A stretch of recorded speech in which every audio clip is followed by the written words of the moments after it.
महायुतीच्या नेत्यांची जागावाटपासंदर्भात दिल्लीत रात्री उशिरापर्यंत खलबत। मध्यरात्री 12 ते 3 वाजेपर्यंत सुरू होती बैठक। साताऱ्यात भाजपकडून उदयनराजेंची उमेदवारी घोषित, तर दिल्लीतील बैठकीत उदयनराजेंच्या नावावर शिक्कामोर्तब।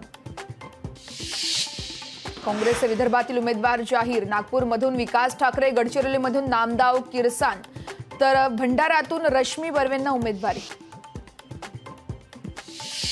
विजय शिवतारेंनी सासवडमध्ये बोलावली पदाधिकाऱ्यांची बैठक, तर बारामतीतून अपक्ष निवडणूक लढण्यासंदर्भात घोषणा करण्याची शक्यता। अंतरवाली सराटीमध्ये आज 11 वाजता निर्णायक बैठकीचं आयोजन। जरांगे पाटील काय बोलणार याकडे सर्वांचंच लक्ष।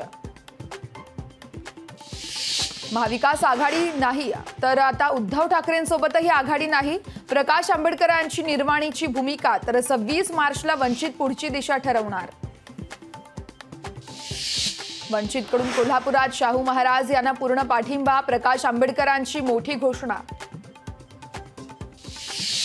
आणि मुंबईच्या रणजी क्रिकेटपटूंची चांदी, कारण MCA कडून रणजी खेळाडूंना BCCI इतकंच मानधन देण्याचा निर्णय।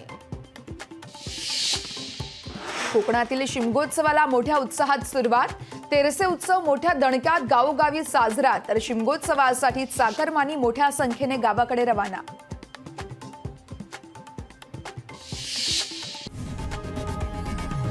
लोकशाही मराठी ऐका, पहा, जागरूक रहा।